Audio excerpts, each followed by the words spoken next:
Yo, what is going on everyone? My name is Drew, and in this video I'm going to share with you guys how I've been able to grow my fashion Instagram in the month of March. I don't want to waste your time, but I do want to share with you guys the structure in which I'm going to create this video so that you can get a lot of value out of it. First, I'm going to give you guys 3 useful tactics to use on your Instagram right away, and after that first section, if you get any value from it, you can leave and leave me a like. Second, I'm going to look at the actual data from my Instagram, look at the actual data points and talk about them a little bit. And third, we're going to look at the actual posts that I posted, some of the stronger posts, some of the weaker posts, and give you guys a synopsis about why these posts did well and why the other ones did poorly. So the 3 tactics I want to talk to you about in growing your fashion Instagram involve being unique, the ability to stand out essentially, supporting others, and consistency. Let's dive deeper. Being unique is essentially about being able to stand out from the crowd. Instagram is an extremely saturated place when it comes to content creation. Most things have already been done on Instagram, and so if you don't bring anything new to the table or don't bring a little bit of a new aspect of something, it's going to be hard to be successful and grow on Instagram. The more you can stand out, the greater your chance of people actually gravitating towards your account and your content and following you and increasing that engagement. Some of my favorite creators on the platform right now that stand out are people like Gregory Cooper or Creative Claw and Third Face Soldier. They do an absolutely fantastic job of bringing different elements, different outfits, and different stylings to the table while also implementing a kind of creative flair and a creative touch that you don't often see with what the so-called Instagram clones or fit clones do on a weekly or daily basis. The second tactic is supporting others. Supporting others is one of the best ways you can help yourself grow on Instagram. How do you support others? It's simple. You like their posts, you comment on their posts, you save their posts, and you share their posts. When you do those things, people take notice. And when people take notice of the things that you do to help them, they often want to repay you with either a follow, they'll share your content, they'll like and comment on your content. Fashion Instagram is a true community of people who really support each other. And I've noticed that the best way for anyone who wants to enter into the community is to actually come as someone who supports others, and then you'll get that support back. A famous quote by Isabel Lynn says, "What we give is what we have." Helping others always gives us more than what we gave when we help someone else, right? So make sure when you're going into fashion Instagram, do your due diligence, become a part of the community by helping other people, helping other creatives, and I guarantee there will be tons of people that will return the favor. The last tactic I want to talk about in this first section is being consistent. See, consistency is maybe and always, no, it definitely always will be the #1 thing that you need to have in order to grow anything. If you want to grow a plant, you have to plant it, and then you have to water it, and after a couple days nothing grows, right? Just like Instagram, you start posting, you start doing the things that you know to do, and as you plant that seed, you nurture it, it begins to grow a little bit, it begins to continue to grow and grow and grow. But you can't have that growth unless you plant it and you water it every single day, or you nurture it every single day, right? So that consistency is so key, right? For fashion Instagram, you don't need to post every day. I post 3 times a week. I post Tuesday, Thursday, Sunday, and that seems to be working for me. I might change that up in April, I'm not sure. We'll look at the numbers in a second and then we can evaluate whether I need to make some changes. What you need to do is you need to find a schedule that works for you, whether it be once a week, whether it be every day, 2 times a day. 2 times a day is a little bit much, or you know, every 2 weeks, something. You have to be consistent,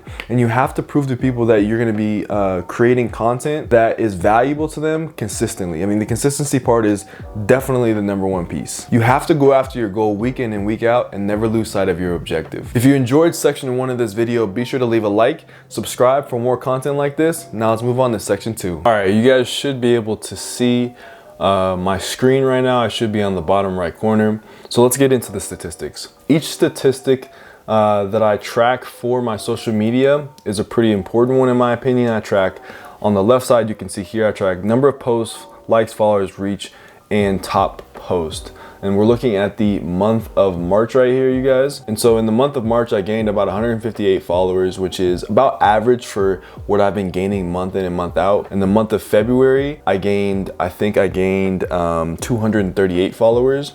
And so February is a little bit larger of a month, but every other month I gained about 150 followers, right? And so what you guys should be looking at is this section right here, because this is where I plot all of the data. And so in the month of March, I actually eclipsed 2,000 followers. And so as you can see, I went from 1,880 to 2,038, and that's pretty good growth. I'm not mad about that at all. So for me, guys, there is no secret sauce really.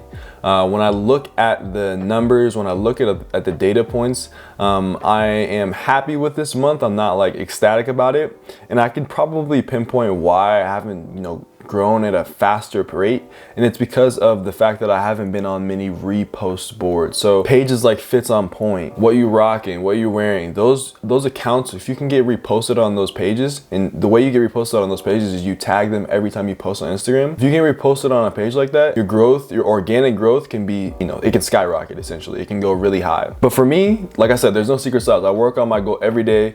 As you can see here, every single one of these weeks. So from the beginning of March, I posted 3 times, posted 3 times, posted 3 times, posted 3 times.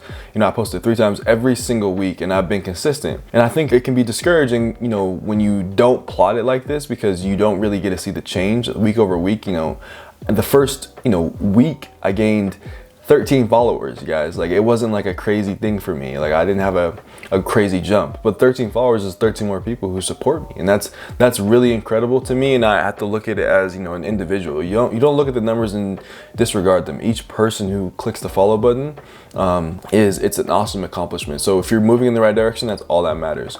But the last thing I want to touch about when it comes to the numbers is I want to touch on where we started. I always like looking back where we started. So when I started Fashion Instagram, when I started plotting points, when I started looking at the data, I was at 1,029 followers, guys.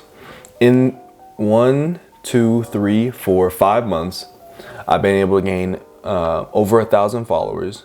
And I started at 1,029 and I'm at 2,038. And so for me, I know this is a long game for me, guys. This isn't gonna happen overnight. It could take me 5 years.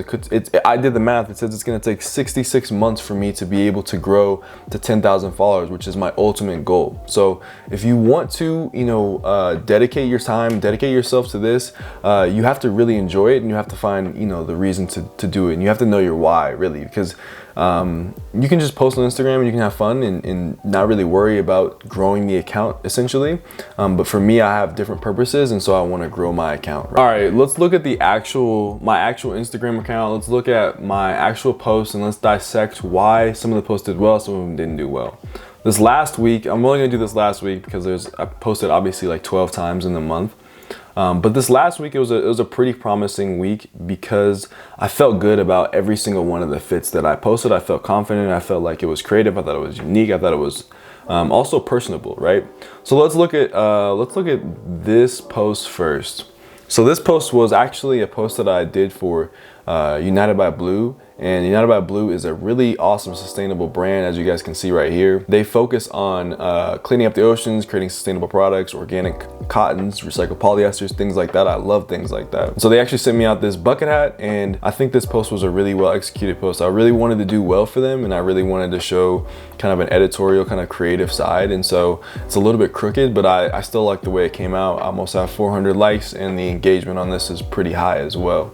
I'm not really someone who has worn a lot of bucket hats, and so for my audience and for a lot of people, this was unique, this was different, and it came out really clean, and that's probably why I was successful. You have to, like I said in the early section 1 tactics, you have to have something that's unique, you have to have something that's clean, you have to have something that stands out to other people. So now let's look at another good post that I had. This was another good post I had. These are the Dickies Carpenter pants with the Ore NYCs. And they look, this is a fantastic fit in my opinion. Like the blue of the background, the blue of the pant, the black, the contrast, it's simple. And people, oftentimes, they think I have clean fits, you know what I mean? So it's very clean. But one of the things that made this post successful is because I didn't just post about the outfit. And this was a nice little touch too. So you can add little things like this in your slide to add a little bit of touch of creativity and whatnot. But one of the things I did is I was actually in a DTD, and so I was kind of walking around with my girl, and we were shopping a little bit, and ran into some really cool, interesting photo opportunities. This rug is one of them. This room was one of them. And just kind of had a fun time, right? Like these kind of photos always do a lot better than just outfit pictures, right? Outfit pictures do well when you have a great outfit, of course. But it's hard to have great outfits week in and week out, and so you have to find ways to kind of be creative and different. And one of the ways that I found, the easiest ways I found, is to just go out and explore and have a good time, have a good day, and do the things that you would for fun, but just capture little moments of them, and people really like that. So last but not least, let's talk about a post that didn't do as well.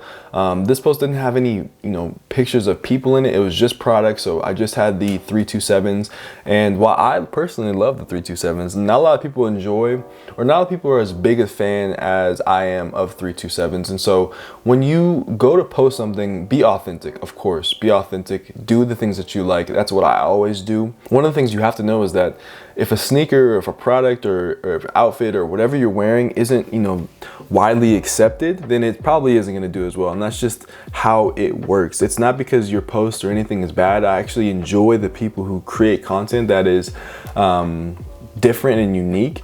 But for a lot of people, they really only like the Jordan 1s. They only like the crop sweatshirts. They only like the sneakers that they like, and they're only gonna really gravitate towards those things.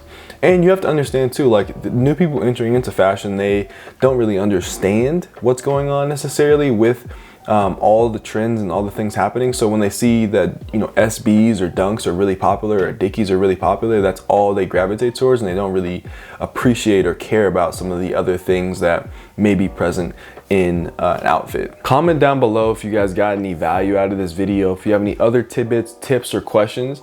I love answering your guys' questions. If you enjoyed the video, give it a like, subscribe if you really liked it. I post content almost every single day pertaining to sneakers, fashion, culture, art. I almost slipped up right there. Connect with me on Instagram at @DrewJoyner_. As you can see, I had about 5 DMs that I need to respond to. I love responding to you guys' DMs. I love having conversations, man. I love the community. You guys have been absolutely killing it, man. And if you guys want to see more fashion or Instagram related content, please let me know down in the comment section. Have a wonderful rest of your day, man. It's the weekend. The day I'm posting this, it's the weekend. And so I'm gonna have a good day today, and hopefully you guys have a good day today too, man. Life is short, so we gotta spend time doing things that we love, man. So anyways, enough talk. Hopefully you guys have a good rest of your day, man. Peace.